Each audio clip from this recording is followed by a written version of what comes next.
자, 계속해서 정비법 보도록 하겠습니다. 이 정비법 역시 도시개발법하고 마찬가지로 절차법이기 때문에 절차가 숙지가 되어 있어야 됩니다. 그래서 개별적인 내용을 다 외울 수는 없고요. 절차를 좀 감을 잡게 되면은 개별적인 내용을 외우지 않아도 시험 문제 푸는데 좀 편합니다. 그래서 제일 먼저 나오는 게 정비 기본 계획이라고 하는 개념이 나와 있어요. 그래서 우리 국토계획법에서 도시군 기본 계획 있듯이 얘도 이제 소위 정비 기본 계획이라고 하는 것을 수립을 하게 되어 있는데, 사실 이 정비 기본 계획의 내용을 다 뭐 내용이 뭐냐 이걸 외우는 건 불능에 가깝습니다. 그래서 기본 골기억은요, 바로 정비 기본 계획에서는 언제 정비 계획을 수립한다라고 하는 정비 계획 수립 시기라고 하는 것이 있을 테고, 그 다음에 어디다가 정비구역을 지정을 한다라고 하는 소위 정비구역의 계략적 범위라고 하는 것을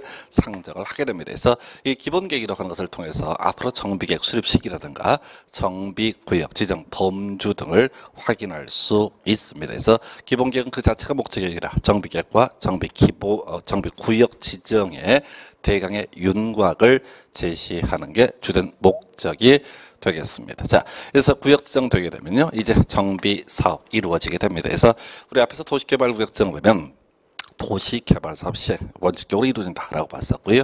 정비법에 따르게 되면 정비구역 지정되면 정비사업 이루어지게 됩니다. 뒤에서 뭐 논의하겠지만 이 정비사업의 종류에 무려 6개나 있습니다. 그래서 주거 환경 개선 사업이라고 하는 것이 하나가 있고요.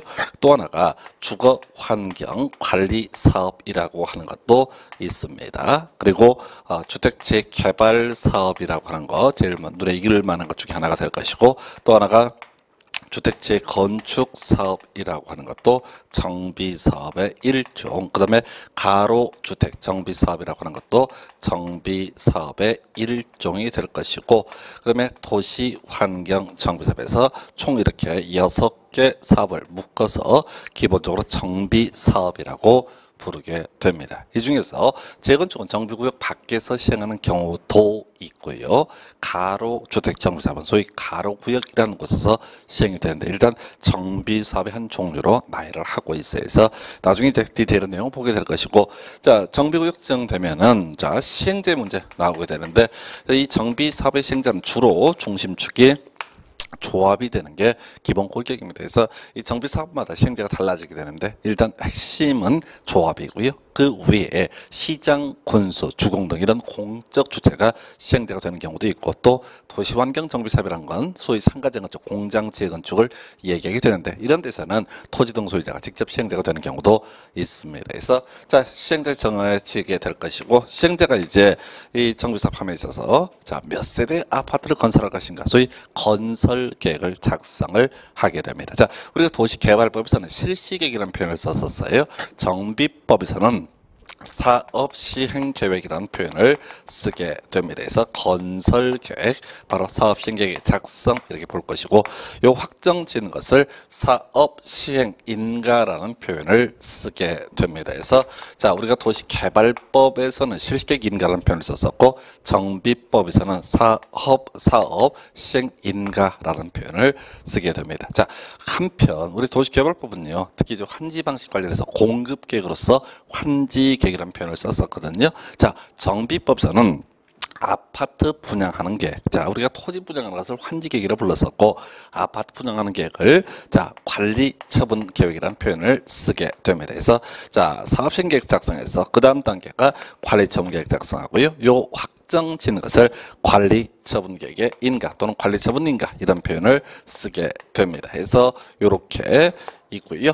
자, 그래서 공급계까지 확정이 됩니다. 이때부터 공사 착수, 사업 착수의 문제가 발생이 되고요. 세월이 흘러서 인가된 사업 시행 계획 따라서 공사가 제대로 되는지를 확인하는 것을 가리켜서 준공인가라는 표현을 씁니다. 도시개발법에서는 준공 검사라는 표현을 썼었고, 정비법에서는 준공인가라는 표현을 써요. 그리고 자, 인가된 자, 관리처분 계획에 따라서 이 분양 토지 등을 자 주택을 분양하는 것을 아파트를 분양하는 것을 자 바로 이전의 고시라고 부르게 됩니다. 그래서 소유권 이전에 드리겠습니다라고 외부에 발표하는 것을 이전의 고시. 그래서 실질적으로 아파트를 분양받게 되는 시기는요 이전의 고시의 다음 날. 우리가 도시개발법에서는 땅을 분양받게 되는 시기가 환지처분 공고일의 다음 날 이렇게 되어 있었고, 자 그다음에 정비법에서는 이전의 고시의 다음 날 이렇게 얘기를 하게 됩니다. 그래서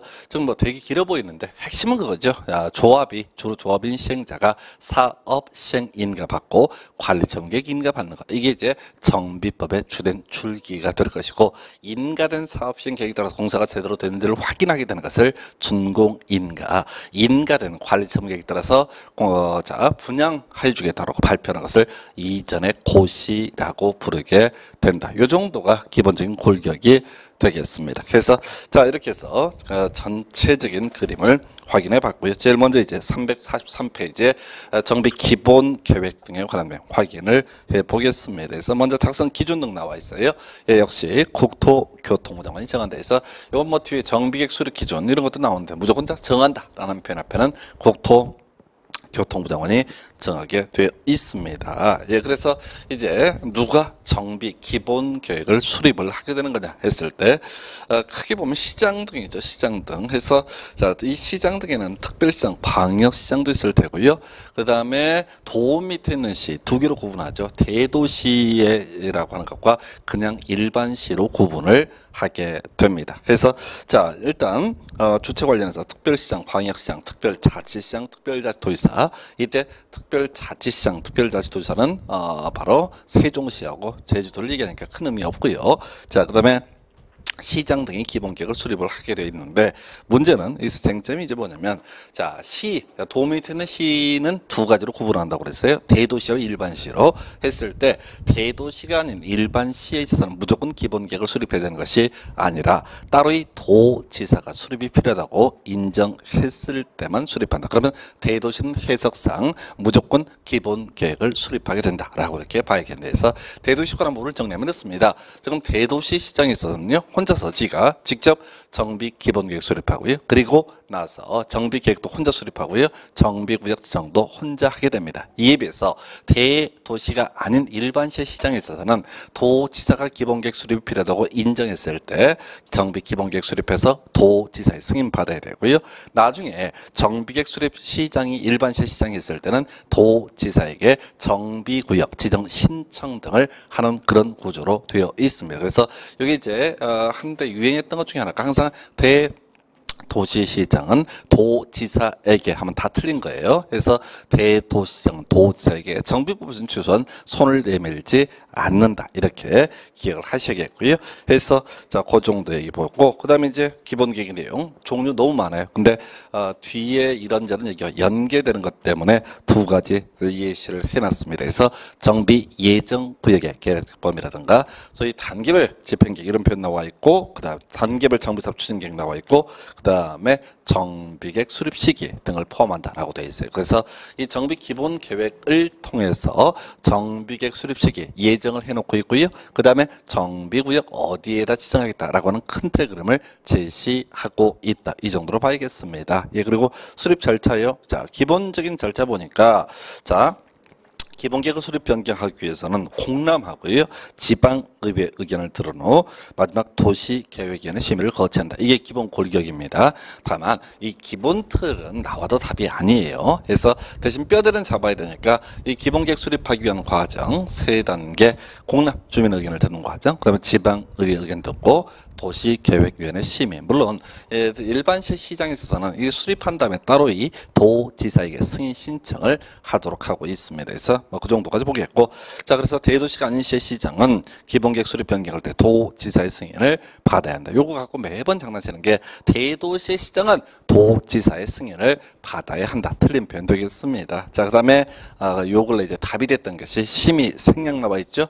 우리 앞에서 이런 거 있었잖아요. 인가 받은 상을 변경할 때 원칙적으로 인가를 받아야 한다. 이런 게 있었고, 그리고 나서 자 이러이러한 내용을 변경할 때 인가를 요하지 않는다. 이렇게 이제 무식하게 외우자고 그랬어요. 인가를 요한다는 다 틀린 표현. 자 한편 지금 우리가 기본계획 수립할 때 기본적으로 도시계획위원회 심의를 거쳐야 한다. 이게 원칙이었단 말이에요. 그런데 우리 법에서는 자 심의를 요하지 않는 좀 경미한 사항 등에 대해서 쭉 가진 나열을 해놓고 있습니다. 그래서 항상 머릿속으로 원칙은 도시계획위원회 심의를 거쳐야 한다. 그러나 이러한 내용이 다 오게 되면 이때는 어떻다? 심의를 요하지 않는다. 거기 이제 역시 한 두 개만 제가 예시를 했는데 이거 갖고 해결되지 않고요.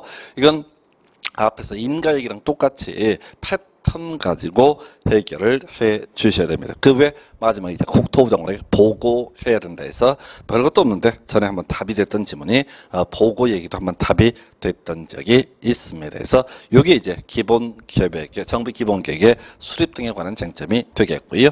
그리고 나서 정비 계획이라고 하는 거 나옵니다. 그래서 실질적으로 재개발, 재건축 등 자 정비 사업을 하기 위해서는 정비 구역 지정이 있어야 되고요. 구역 지정을 위한 전 단계로서 필요한 개념이 정비 계획의 수립이다. 이렇게 해석을 하게 됩니다. 그래서 자 정비 계획 누가 수립합니까? 시군구청장 또는 우리 법조문에서는 시장 군수라는 표현을 쓰는 경우도 똑같은 의미로 새기면 좋겠습니다. 엄청 길죠. 해서 보니까 정비계획 수립함에 있어서 자 정비계획에 시군구청장은 기본 계획에 적합한 범위에서 정비계획을 수립해서 주민의 공람, 그다음에 지방의 의견 들은 후 자 시도지사 등에게 정비구역 지정 신청을 하게 되어 있습니다.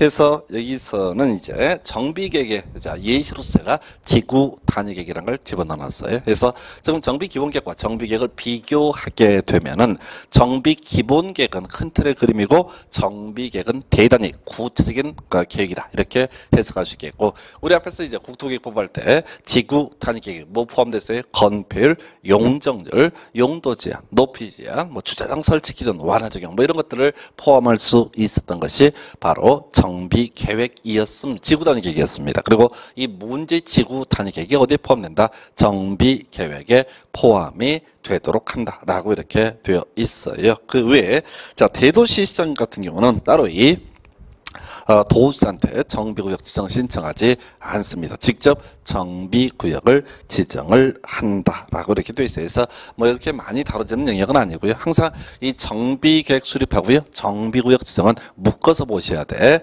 따로 놓는 게 아니라 이렇게 재개발합시다. 이렇게 재건축합시다라고 제시했을 때 그래 그렇게 해도 좋아라고 하는 개념이 뭐가 된다? 정비구역의 지정 이렇게 얘기를 합니다. 자 그래서 정비구역 지정 시도지사 대도시시장 등이 하도록 한다 해서 뭐 이 정도로 끝이에요. 거의 이제 정비구역 해제액이 나와 있는데 26회 때인가 25회 때 이 문제가 나왔었는데 이건 벌이될 문제고요. 일단은 지금 비교해서 우리 도시개발법 할 때는 도시개발구역 지정 기본적으로 시도지사 대도시시장 이렇게 봤었고 예외적으로 국토교통부 장관이 도시개발구역 지정할 수 있는 경우가 있었습니다. 예를 들어서 관계 중앙행정기관회장의 요청이라든가 공공기관 정부 출연기관회장이 30만 이상 지정 제한 등 하게 되면 국토교통부 장관이 도시개발구역 지정할 수 있다. 그런데 지금 정비구역의 지정권자는 국토부 장관이 존재하지 않습니다. 자, 이 정비사업이라고 하는 게 동네사업이에요. 동네사업. 그래서 시군구청장이 이런 계획을 수립하고 시도지사가 정비구역 지정하는 그런 구조로 되어 있습니다. 그래서 하여튼 요 정도까지 해서 이 파트는 뭐 이제 사실 문제 구성이 되면 상당히 까다로운 것들이 출제가 사실 됩니다. 좀 풀기 어려운 문제고요. 자, 본론 들어가서 다음 페이지 넘어가서 안전진단. 지금 한 2년 동안 안 나왔는데 안전진단은 언제든지 중요 이슈 중에 하나가 되겠습니다. 여기부터 가볼까요? 그 밑에 이제 그 재건축의 정의를 한번 볼까요? 재건축을 보게 되면 뭐라고 되어 있냐면 정비 기반시설 양호, 노후불량 건축물 밀집 이렇게 우리 교재 344페이지 정비사업 시행 중에서 하단부에 그 하나 둘 셋 네 번째 재건축을 보니까 정비 기반 시설 양호, 노후불량 건축물 밀집 이렇게 정의를 하고 있다고요. 해서 재건축을 하기 위해서는 뭐가 필요하다? 다른 건 필요 없고요. 바로 노후불량 건축물이라는 요건을 충족을 해야지 재건축을 할 수가 있습니다. 전체 그림 볼까요? 자, 정비사업 기본적으로 어떻게 한다고요? 정비구역 안에서 이루어지게 된다. 그리고 이 정비구역을 지정하기 위한 전 단계로서 뭐가 필요하다? 정비계획의 수립이 필요하다. 이렇게 봐야 될 것이고 한편 재건축은요, 다른 정비 사업과 다르게 노후 불량 건축물이라는 요건을 필수적 요건으로 삼고 있다. 자, 뭐 다른 것들은 여러 가지 요건이 있기 때문에 노후 불량 건축물이라는 개념이 그다지 큰 의미를 갖지는 않는데 사실상 재건축의 유일한 요건은 뭐가 된다? 바로 노후 불량 건축물에 밀집해서 지금 이제 안전 진단 얘기를 하려고 하는데요. 자, 이 재건축은 정비구역 안에서 시행되는 게 원칙인데 정비구역 밖에서 시행하는 경우도 존재합니다. 좀 이따 확인하게 될 것이고요. 해서 지금 문제가 되는 것이 안전 진단의 의미가 뭐냐라고 했을 때 이것이 노후 불량 건축물에 해당되는지 되지 않는지를 확인하는 과정. 이게 바로 뭐가 된다? 안전 진단. 그럼 순서가 이렇게 되는 거죠.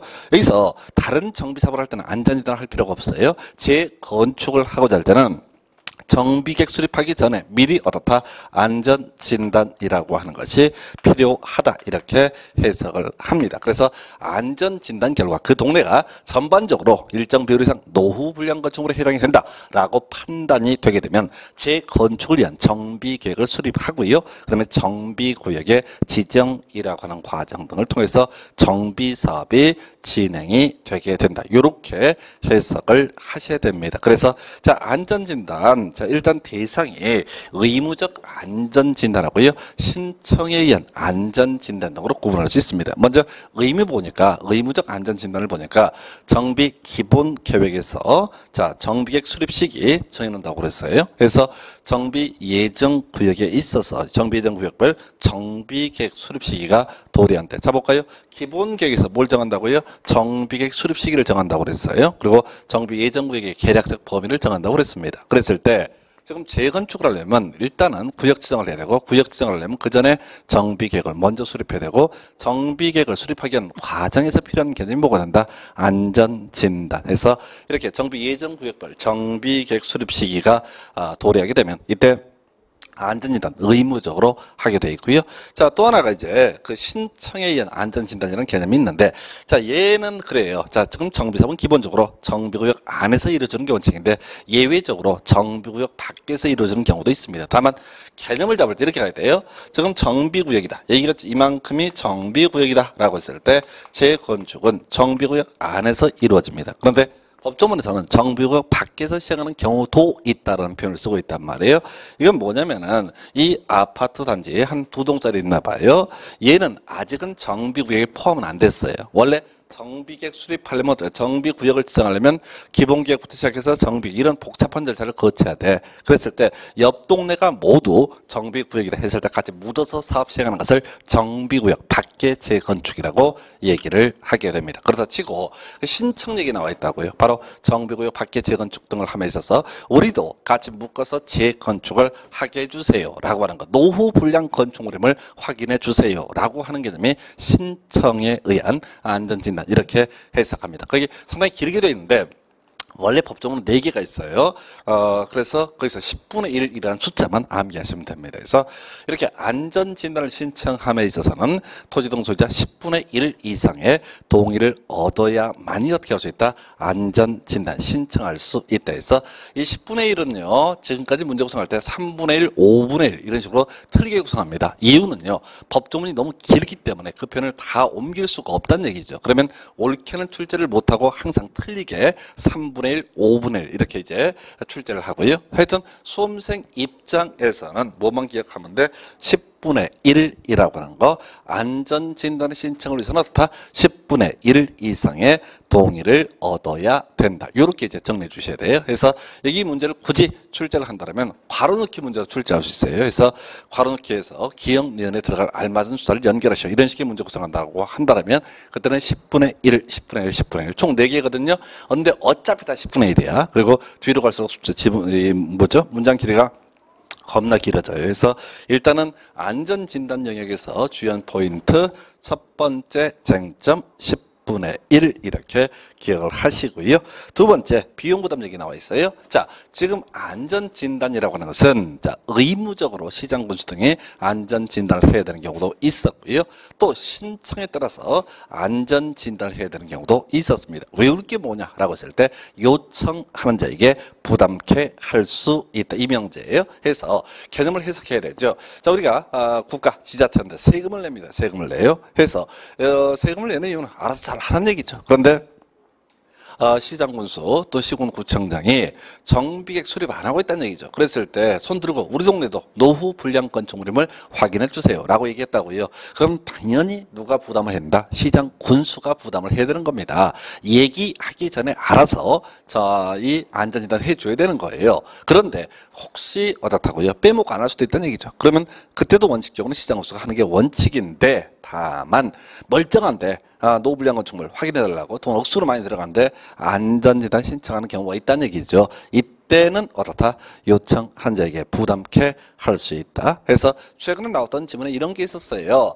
자, 안전진단에 드는 비용은 수익자 부담의 원칙에 따라서 자, 안전진단을 요청한 자에게 부담케 해야 된다. 이런 식으로 출제가 돼서 틀리게 뽑았어요. 근데 그런 문장을 보면 수험생들은 미쳐버려요. 수익자 부담은 또 뭐고 이렇게 간다고. 그러면 마지막만 외우시면 된다고. 자, 요청한 자에게 부담케 할 수 있다. 이것만 정확히 외우시면 됩니다. 그래서 여기 이제 비슷한 게 어디서 한번 나왔냐면 어디서 나오냐면 저기서 나와요. 국토계획법에서 자, 도시군관리계획 2반 행정청만이 2반을 할 수가 있다. 이런 전제하에서 주민은 2반할 수 없다. 근데 주민은요, 기반 시설의 설치, 정비, 개량이라든가 지구단위계 그리고 산업, 유통, 개발, 지능지구 등에 대해서 제한을 할 수가 있다. 그때 나왔던 것이 이때 드는 비용, 자, 바로 제한자에게 부담케 할 수 있다. 이런 명제가 있었다는 얘기죠. 그래서 이 내용은 우리 교재 앞쪽에 가서 한번 확인을 해 볼까요? 앞쪽을 가서 자, 국토계획법 내용 한번 확인을 해 드릴게요. 여러분 교재 기준으로는요. 몇 페이지면 311페이지인가요? 311페이지 가서 보시게 되면은 거기 이제 2반 파트 특례에서 2반의 제한이라고 해서 기반 시설의 설치 정비 개량 지구 단위계 산업 유통 개발 지능지구 나와 있죠. 그리고 그 비용 부담은 누가 한다? 제한자에게 부담시킬 수 있다. 이렇게 되어 있다고. 그럼 똑같은 쟁점 관점에서 안전 진단에 드는 비용은 바로 요청한 자에게 부담케 할 수 있다. 이렇게 가게 되는 거예요. 그래서 여러분 교재 다시 돌아와서 344페이지 요청하는 자에게 부담케 할 수 있다. 똑같은 구조입니다. 이것도 제한하는 건 똑같기 때문에 구조 자체가 그렇고요. 그 다음에 이제 제일 많은 쟁점이 되는 것이 제외 대상이 되겠습니다. 그래서 지금요, 재건축을 위한 정비 계획을 수립하기에 앞서서 뭘 해야 되고 안전진단 해봐야 된다고요. 안전진단 결과를 보니까 이 동네가 전반적으로 노후불량 건축물이야. 그러면 재건축을 위한 정비 계획을 수립하고 구역 지정이 이루어지게 되는 거예요. 근데 노후불량 건축물이 아니야. 그러면 정비 계획 수립 안 하고 정비구역 지정하지 않습니다. 따라서 원칙적으로 재건축을 할 수가 없다. 이런 얘기인데 자, 지금 이제 안전진단을 하기로 했어요. 그 동네에 대해서. 그런데 그 동네 건물 중에서 일정한 경우 아예 안전진단 대상에서 제외한다라고 되어 있어요. 그래서 개념 키워드를 일단 그렇습니다. 붕괴 나와 있죠. 사용 금지 나와 있습니다. 그 진입 도로 이런 표현 나와 있습니다. 예, 이런 경우는 결론이 뭐냐? 안전진단에서 제외한다. 의미는 이렇습니다. 자, 어떤 동네 노후불량 건축물인지를 확인을 하기 위해서 안전진단을 하려고 보니까 이미 붕괴가 돼 버렸습니다. 그럼 뭐 본드로 붙여가지고 안전진단을 할 수는 없잖아요.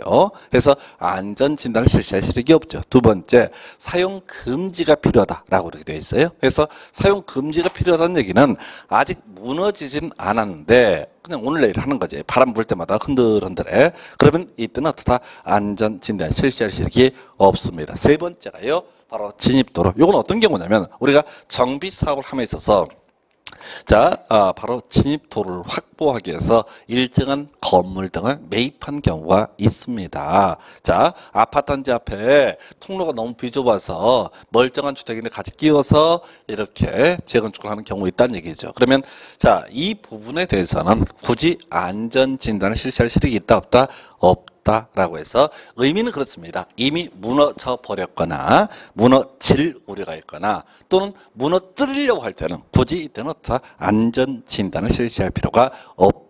이렇게 가는 거예요. 근데 자, 수험생 입장에서는 붕괴 사용금지 진입도로는 쉬운 것이고 실제 출제위원들이 장난치는 것은 시장 군수가 인정하는 것 요걸 가지고 시도지사가 인정하는 것 이렇게 계속 장난을 치고 있어요. 그래서 우리 정비사업은요 기본적으로 동네 사업이라고 그랬어요. 정비구역 지정만 시도지사가 나오고 나머지는 대부분이 다 누가 한다고요? 시장 군수 또는 시군 구청장이 다 담당을 하게 돼 있다고요. 그래서 붕괴 사용금지 진입도로 중요한 포인트 시장 군수가 인정하는 것 이게 하나의 포인트가 되게 될 것이고 마지막 쟁점으로서 자 붕괴 사용금지 진입도로 시장 군수가 인정하는 거 다 외워놨어. 근데 이렇게 나온 경우 있어요. 붕괴 사용금지 진입도로 시장 군수가 인정하는 경우 안전진단 실시 대상이다. 틀렸죠? 안전진단 제외 대상이다 해서 원래 이제 안전진단 제외 대상은 총 4개가 있게 되는데 하나는 낼 수가 없을 만큼 길게 구성이 되어 있어요. 한 번도 시험에 안 나오고 요 3개만 가지고 주구장창 무려먹어요. 그래서 장난칠 때 시장 군수가 인정하는 것 이 표현 대신에 시도지사가 인정하는 것 장난칩니다. 그리고 또 하나가 시장 군수가 인정하는 것까지 옳게 표현해 놓고 마지막에 안전진단 실시 대상에 대해서 허를 찔러요. 그래서 뒤에서 말장난하는 것들 좀 기억을 하셔야겠습니다. 그래서 지금 안전진단 영역은 사실 3가지예요. 자, 10분의 1 그다음에 비용 부담 요청한 자에게 부담케 할 수 있다. 그리고 가장 많은 지분 구성한 게 붕괴 사용금지 진입도로 시장 군수가 인정하는 거 제외 대상이다라고 하는 거 요렇게 해서 안전진단 정리해드렸고요. 해서 만약에 이렇게 안전진단 결과 정비사업이 잘 됐다라고 했을 때 이때 바로 정비구역 지정 이루어지게 될 테고 그때 가서 원칙적으로 뭐가 가능하다? 재건축이 가능하다 이렇게 해석합니다. 그 외에 자 지금 정비구역 밖에 재건축을 하고자 할 때도 일단은 뭐는 거쳐야 돼? 안전진단은 거쳐야 된다는 얘기죠. 그리고 나서 같이 묶어서 바로 재건축을 할 수가 있다. 이렇게 얘기를 합니다. 다만 이 재건축 안전진단이라는 개념은 어디에서만 소용되는 개념이다. 바로 재건축하고만 연계가 되어 있다. 이렇게 정리를 하셔야겠고요. 자 이제 정비구역 지정의 효과 등에 대해서 살펴보도록 하겠습니다. 교재 이제 344페이지. 자, 크게 보니까 정비사업 시행, 오른쪽 페이지도 정비사업 시행, 도시공관리계획 의제, 그리고 개발 행위 허가. 이렇게 이제 3가지 주제로 되어 있어요. 자, 요걸 보려면 먼저 도시개발법을 한번 비교를 한번 해보고 갈까요? 우리 앞에서 공부하실 때 도시개발구역 지정의 효과라고 해서 여러분 교재 기준 330 몇 페이지야? 자, 도시개발구역 지정의 효과 329페이지인가요? 네, 329페이지를 가서 보시게 되면은 자 도시개발구역 지정의 효과 총 3가지로 구분을 하게 됩니다. 그래서 이 도시개발구역 지정되면요 도시개발사업, 도시개발구역 안에서 시행된다. 바로 비교할 기가잖아요. 지금 정비사업은 정비구역 밖에서 시행하는 경우도 있지만 도시개발사업은 도시개발구역 안에서만 시행할 수 있다. 두 번째, 자 도시공관리계획 의제 좀 어려웠던 거죠. 그래서 도시개발구역 도시적으로 결정 고시된 것으로 본다. 지구 단위 계획구역으로 결정 고시된 것으로 본다. 근데 다만 취락지구였을 때는 다 그러하지 아니어서 요즘에 잘 출제 안 하고 있고요. 세 번째가 개발 행위 허가 등 관련해서 허가상, 허용상 비교해서 암기해달라고 그랬습니다. 그래서 건축물의 건축, 공자, 그다음에 토지 분할, 그다음에 경작지서 관상용 종목의 임시 식재, 그리고 허가 받은 상의 변경 이렇게 4가지는 어떻게 해라? 허가를 받아라. 이에 비해서 재보고 재난수습이라든가 경작 이런 것들은 허가를 요하지 않는다. 이렇게 크게 도시개발구역 지정의 효과를 보셨거든요. 다시 돌아와서요. 자 344페이지 정비구역 지정의 효과를 보게 되면 큰 그림만 먼저 가십시다. 정비구역은 기본적으로 어디서 한다? 정비사업은 정비구역 내에서 시행되는 게 원칙. 그게 첫 번째 효과. 두 번째가 도시군 관리계획 의제 나와 있죠. 오른쪽 페이지. 세 번째가 뭐가 있어? 개발 행위 허가 나와 있죠. 해서 뒤부터 먼저 날려버리겠습니다. 거기 이제 개발 행위 허가. 여러분 교재 345페이지를 보게 되면 바로 정비구역 안에서 자 금지된 행위 기본적인 개념이 건축물의 건축, 공작물의 설치, 토지 형질 변경, 토석 채취, 토지 분할 그리고 물건을 쌓아놓는 행위 외에도 종목에 벌쳐 식재가 금지가 되게 됩니다. 그래서 어떻다고요?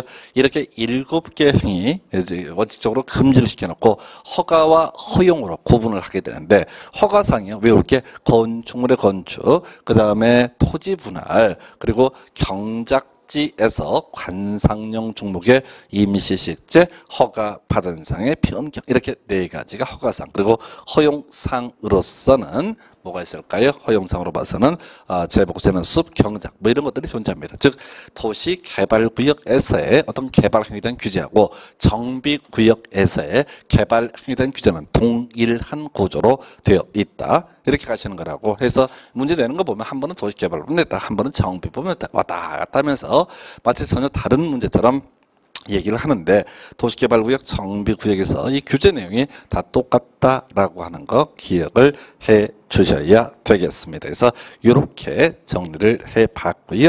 그 다음에 또 논의를 해 볼 수 있는 것이 여러분 교재 344페이지 처음부터 이제 정비사업 시행부터 거기 이제 345페이지 자 도시군 관리계획 의지 하나 볼까요? 저기 보면은 정비구역은 지구 단위 계획구역으로 결정 고시된 것으로 본다, 이런 명제 나와 있는데 시험에 안 나와요. 이게 이제 법조문이 구질구질합니다. 그래서 법이 개정되고 이런저런 과정에서 문장이 깔끔하지 않아요. 그래서 우리 도시개발구역도 원칙적으로 지구 단위 계획구역으로 봤었고요. 정비구역도 지구 단위 계획구역으로 보는데, 문제는 우리가 수험생 입장에서 시험에 나오는 거 정리하기도 벅차단 말이야. 무시하시고 다시 돌아가서 344페이지 바로 정비사업의 시행이라는 주제 살펴보겠습니다. 앞에서 우리 도시개발사업은 도시개발구역 안에서 이루어지듯이 기본적으로 정비사업은 어디서? 정비구역 안에서 이루어집니다. 그래서 개설 보니까요, 정비사업은요 정비구역 안에서 시행한다. 근데 이제 예외 나와 있네요. 가로주택 정비사업은요 가로구역 내에서 시행을 하게 된다. 좀 이따 이제 가로구역은 따로 이제 설명을 한번 드리겠고, 하나 더 재건축 사업은 계속도 아주 잘 설명을 드렸지만은 정비구역 안에서 시행되는 게 원칙인데 정비구역 밖에서 시행할 수 있다. 요렇게 자 기억을 해 주셔야겠고요. 자 그래서 거기 정비사업의 종류가 6개가 나열이 되어 있어요. 이 정비사업의 종류는요, 이 공법 영역에서도 출제가 되지만은 어디에서도 출제가 되냐면 부동산 학개론 영역에서 부동산 개발론 할 때 재개발의 한 유형으로서 정비사업을 예시하고 요거 27회 때 한번 출제가 됐었죠. 그 전에도 한번 출제가 됐었고, 그리고 27회 때 이제 출제되고 나서 많은 수험생들이 자 출제 오류 시비를 걸었던 것 중에 하나가 이 내용이에요. 근데 사실은 뭐라고 시비를 걸기가 좀 애매한 게 이미 과거의 부동산 학개론 영역에서 도시 환경 정비사업의 정의를 묻는 문제가 이미 출제가 됐단 말이에요. 그러면 교재가 이제 정상적이라고 한다면 당연히 이미 출제가 됐던 영역들 커버를 하셔야 되는데, 이게 이제 그 부동산 학개론 스님들이 공법까지 공부하기는 더럽게 하기 싫거든. 그래서 웬만한 이제 그 학개론 교재에는 많이 빠져 있어요. 그게 정비사업 종류 자체. 그러니까 수험생 입장에서는 배신당하는 그런 느낌이죠. 근데 이제 기출문제를 분석을 하게 되면 몇 년 되지도 않았어요. 그렇죠. 도시환경 정비사업 물어봤던 게. 그리고 이번에 주거환경 관리사업인가가 출제가 됐었죠. 그래서 지금 이제 용어의 정의를 갖고 물어보는데, 일단은 6개가 있는데 뼈대를 잡으셔야 돼요. 6개를 줄줄 알면 참 좋겠지만은 제일 중심축이 되는 것은 전통적으로 유명한 정비사업이 주거환경 개선사업이라고 하는 것이 있습니다. 그래서 자 요거는 옛날에 달동네 개선사업으로 불렀던 거예요. 그래서 산이 있습니다. 제일 산동에서 확 쓸어버리는 사업을 가리켜서 주거환경 개선사업이라 부르게 될 것이고요. 두 번째가 재개발사업입니다. 그래서 법에서 정의할 때는 정비기반시설, 열악하고 노불량 건축물 밀집. 그래서 산동네 중에서 한 중턱에서 시행되는 사업을 뭐라고 한다? 재개발이라고 부르게 됩니다. 그리고 이제 평지에서 이루어지는 사업을 뭐라고 한다? 재건축이라고 부르게 돼요. 그래서 재건축은요 정비기반설, 양호, 노불량 건축물, 밀집 이렇게 정의를 합니다. 그래서 노불량 건축물의 요건 요거 하나만 가지고 재건축 여부를 판단한다. 그래서 안전진단이라는 개념이 필요했던 것이고요. 자 그래서 정비사업의 종류 6개 중에 3가지 주거 환경 개선, 주택 재개발, 그리고 주택 재건축, 이게 전통적으로 쭉 있어 왔던 정비사업의 유형입니다. 예, 그런데 자 지금 재개발을 가지고 하는 예를 들게 되면 서울시에서 주로 문제가 됐던 사안들인데, 우리가 이제 그 부동산 학개론 그 공부하다 보면 그런 거 있지 않습니까? 하향 여과, 상향 여과 이런 게 있다고. 굳이 주택 재개발 사업이라고 하는 것은 굳이 해석을 하면 상향 여과가 될 거예요. 형편 좋은 놈 사람들이 어떻게 한다고요? 그 낡은 동네 다 쓸어버리고 새롭게 들어가서 살게 되는 거. 이게 바로 상향 여과가 될 거란 얘기죠. 그래서 이 재개발, 상향 여과 이게랑 같이 맞물리는 건데, 자 과거에 재개발을 합니다. 그러면 어떤 거? 와, 아파트를 분양을 하게 돼 있다. 아파트를 재개발을 통해서 관리 전문계획을 통해서 아파트를 분양을 한다고요. 근데 거기에 원래 살았던 원주민들이 이 아파트에 입주하는 비율이 10%가 안 됐습니다. 어느 동안 서울에서 이게 문제가 됐다고요. 그래서 이런 식이죠. 어떤 지역이 재개발 구역이야. 정비구역 중에서 재개발 구역이야. 그러면 기존에 재개발 구역이 지정되면 기존의 토지, 자 물건, 주택을 갖고 있던 분, 낡은 집을 1억짜리 물건을 가지고 있었어요. 그러면 재개발 구역 지정되고 등등등 기대이익 때문에 1억 5천까지 올라갔다 하십시다. 그러면서 얘기를 합니다. 조합에서 자, 이 1억 5천에다가 5천만 원만 더하시게 되면 5천만 원, 5천만 원을 공사비로 분담을 하시게 되면은 자 3억짜리 아파트를 주겠다라고 하는 이런 식의 논리 구조가 나오는 거예요.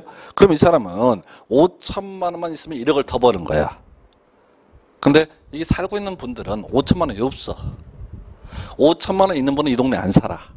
그래서 실질적으로 다 외지인들이 투자해서 외지인들이 이 개발 이익을 다 먹는 이런 게 이제 재개발의 문제점으로 지적이 되어 있습니다. 그래서 우리 법에서는 자, 이 재개발을 바꾸자라고 해서 만들어진 것이 주거환경관리사업이에요. 그래서 이 주거환경관리라는 기본 논리 구조는 재개발해야 될 지역입니다.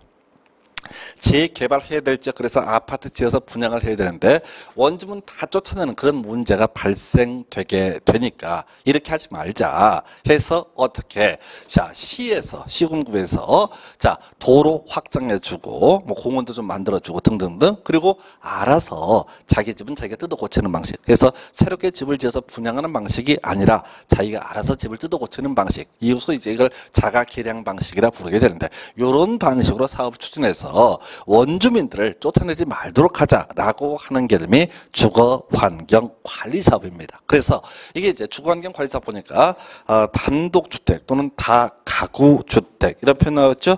단독 다세대주택이 밀집한 지역에서 정비 기반 시설과 공동 이용 시설의 확충을 통해서 주거환경 보호전 정비 개량하는 사업, 이렇게 정의를 합니다. 그래서 뭐 단독, 그다음에 다세대 뭐 이 정도까지만 기억을 하시면 좋겠고요. 그래서 뉘앙스가 필요해. 이게 이제 여러 가지 쟁점들을 삼게 되는데, 일단은 주거환경 관리하고 나중에 이제 헷갈리는 게, 공부하다 보면 주거환경 개선이라고 하는 거, 이 두 개 용어가 헷갈려요. 그래서 주거환경 관리하고 주거환경에서 어떤 게 확 쓸어버리는 거냐라고 했을 때 용어를 면밀히 보면, 자 개선이라고 하는 것은 과거를 악으로 인정을 하는 겁니다. 쓸어버리겠다 이런 얘기예요. 이에 비해서 주거환경 관리라고 했을 때 이 관리라고 하는 개념은 과거를 다 없애버리지는 않겠다 이런 취지거든요. 그래서 자 주거환경 관리가 원래 재개발해야 될 적에 아파트 분양하지 않는 방식을 가리켜서 뭐라고 그런다? 주거환경 관리 사업이라고 부르게 됩니다. 그래서 지금 이제 청취자분 4개 보셨어요. 주거환경 개선 보셨고요. 재개발, 재건축 설명드렸고요. 그리고 원래 재개발할 지역에다가 단독 다세대 이런 표현 들어갔을 때 주거환경 관리라고 해서 아파트 지어서 새로운 투자자 모으지 않는 거 설명드렸습니다. 그리고 이제 가로주택 정비사업 나와 있어요. 자 지금 아까 정비사업은 어디서 한다고요? 정비구역 내에서 한다고 그랬어요. 재건축은 어디서 합니까? 정비구역 내에서 하는 것이 원칙입니다. 근데 같이 묶어가지고 정비구역 밖에 재건축도 가능하다. 근데 정비구역 밖에 재건축이 가능하기 위해서는 최소한 바로 옆 동네까지는 뭘로 묶여 있어야 돼? 정비구역으로 묶여 있을 때 정비구역 밖에 재건축이라고 하는 것이 가능하다. 이렇게 정리하는 거예요. 그러면 옆 동네에 일정 규모의 정비구역이 없다라고 하면 재건축할 수 있어요, 없어요? 아예 없습니다. 애초에 정비계획 수립해서 구역 지정하지 않는 이상 엄청 시간이 많이 걸리는데, 이러지 않는 이상 재건축을 할 수가 없어요. 그래서 나온 얘기가 복잡하다는 뭐 정비계획 수립이니 구역 지정이 이런 거 다 빼버리고 그냥 간단하게 재건축할 수 있게 만들어내는 개념, 이게 바로 뭐가 된다? 주택 정비 사업이라는 표현을 쓰게 됩니다. 그래서 이 가로 구역이라는 개념을 알아야 되는데, 그죠? 도로로 둘러싼 일단의 땅 덩어리를 가리켜서 뭐라고 한다? 가로 구역이라는 표현을 쓰게 됩니다. 우리가 자 블럭이라는 표현을 많이 쓰죠. 다음 블럭까지 걸어가서 이런 식으로 얘기할 때 이게 이제 소위 가로 구역에 관한 부분이고요. 이 가로 구역 내에서 이루어지는 재건축 사업을 이름하여 뭐라고 한다? 가로 주택 정비 사업이라고 부르게 됩니다. 그래서 이 가로주택 정비 사업에 대해서는 사실은 정비 기본계획, 정비계획, 그다음에 정비구역 이런 조항을 아예 적용하지 않는다 해서 다만 전반적인 규제 양식 자체는 뭐와 유사하다? 재건축과 아주 유사하게 규제가 이루어지게 된다. 이렇게 봐야겠고 27회 때는 이제 소위 가로 구역 이 정의 등을 가지고 문제 구성이 한번 이루어졌는데 그건 나중에 기본서 가지고 공부를 하시겠고 해서 지금 정비사업 중에서 주거환경 개선, 주거 환경 관리, 재개발, 재건축 그리고 가로 주택 정비사업까지 그리고 해석을 하면은 얘들은 다 주택과 관련되어 있는 거야.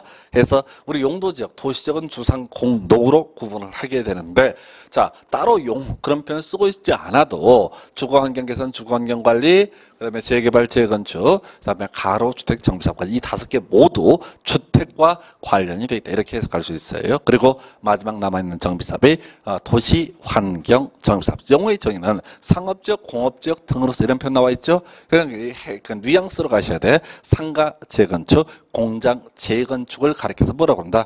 바로 도시환경 정비사업이라고 부르게 된다. 해서 자 이렇게 해서 자 일단 사업 종류에 관한 개념 확인을 해 보셨습니다. 그래서 자 과거의 문제 구성 한 10년 전에 많이 나왔던 건 거의 재개발 재건축하고 도배를 하다가 최근에 뭐 학개론까지 묶어서 주거 환경 관리니 또는 주거 환경 개선이 이런 것들도 출제가 되고 있습니다. 그래서 하여튼 요거는 뒤에서 그 국토개혁법으로 치면 용도적 비슷한 개념이야. 그래서 뒤에 이런저런 용어들이 나올 때 이 기본 개념이 세팅이 돼 있어야지 각각의 법조문을 쉽게 이해하실 수가 있다. 이렇게 볼 수 있겠고요. 그 다음 그 페이지에서 중간에 시행 방식이라고 하는 것이 나와 있어요. 그래서 시행 방식 16회 때 구성이 됐고요. 벌써 10년 넘었네요. 20회 때 구성이 됐습니다. 자, 7년 전인가요? 얘는 자주 내지 않아. 15년 역사에 2번 나왔었고요. 그렇다고 공법을 워낙 시험 범주가 넓은데 안 하긴 또 찜찜해 하셔야 돼요. 그래서 정비사업 종류 6개 외우시고 그리고 각각 시행 허용되는 방식과 금지되는 방식을 다 외운다는 것은 불능에 가깝습니다. 안 된다고요.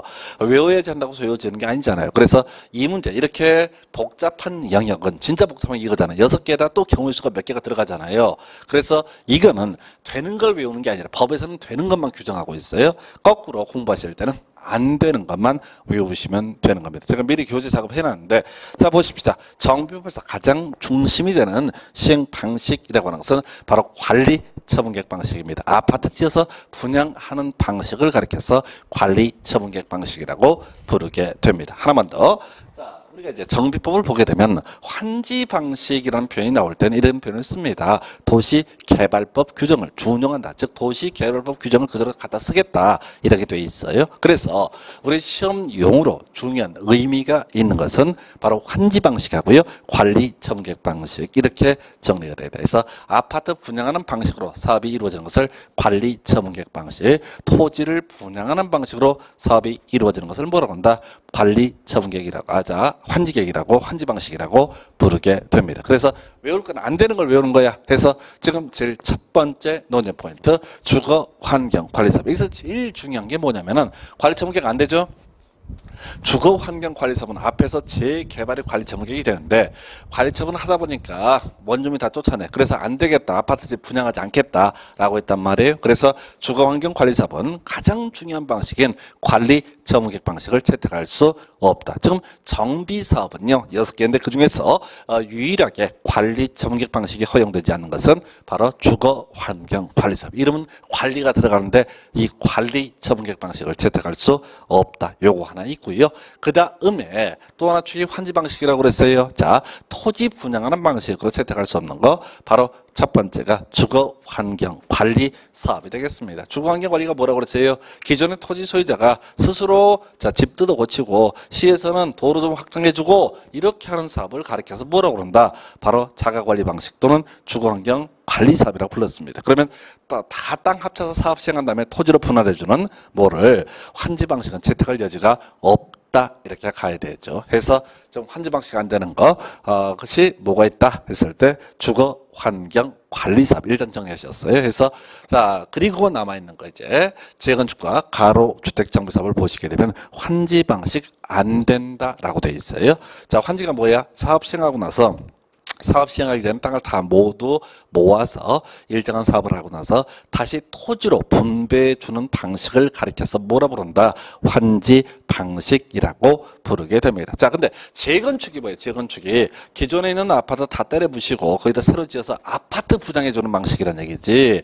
그러면 자, 재건축은 환지 방식이라는 개념이 성립할 여지가 있다 없다? 없다라고 하는 거죠. 그래서 재건축은 환지 방식을 채택할 수 없다. 이렇게 갈 것이고 그리고 나서 가로 주택 정비 사업은 아까 설명드릴 때 마치 재건축과 거의 대등하게 규제를 한다라고 설명을 드렸습니다. 그래서 재건축에 있어서 환지 방식이 되지 않듯이 바로 가로 주택 정비 사업에 있어서도 환지 방식을 채택할 수 없다. 이렇게 정리를 하는 거예요. 해서 지금요. 자, 여기서는 시험 문제가 어떻게 나오냐면은 두 번 다 나왔던 것이 다음 중 정비사업 시행 방식 틀린 걸 고르시오. 이렇게 구성을 했다고.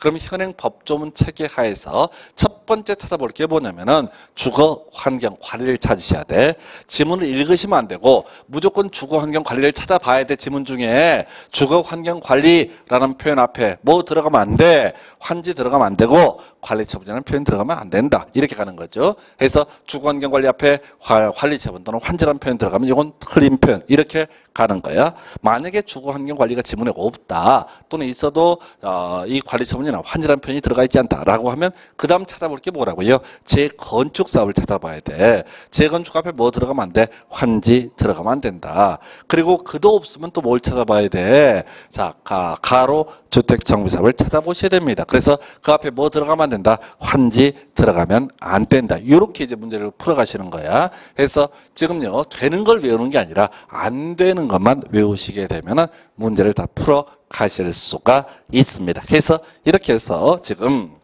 뭐를 가지고 정비사업의 종류, 대상 지역하고요. 시행 방식까지 정리를 해드렸습니다. 끝난 게 아니고요. 오른쪽 페이지 가면 자 용어의 정의어라는 부분이 있습니다. 해서 우리가 이제 재건축 같은 경우 이렇게 봤었죠. 정비 기반 시설 양호하고 노후불량 건축 밀집. 자 재개발은 정비 기반 시설 열악하고 노후불량 건축 밀집. 그다음에 주거 환경 개선은요 도시 저소득 주민이 집단적으로 거주하고 있고 정비 기반시설이 극히 열악하고 노후불량 건축물 과도하게 이런 표현 쓰고 있단 말이에요. 그래서 공통적으로 노후불량 건축물 이게 사실상 정비 사업의 기본 요건입니다. 그래서 그럼 노후불량 건축물이 뭐냐라고 하는 것이 문제가 되게 된다고 해서 여러분 교재 오른쪽 페이지 345페이지에 노후불량 건축물 나와 있죠. 해서 안전사고에 우려가 있는 건축물 이런 표현 나와 있죠. 요거 하나만 외우시면 돼. 원래 노후불량 건축물의 종류는요. 이 정비법을 찾아보게 되면은 한 10개 정도 있어요. 근데 그게 A4 용지로 한 2페이지, 3페이지입니다. 그리고 각각의 요건들이 7줄, 8줄이야.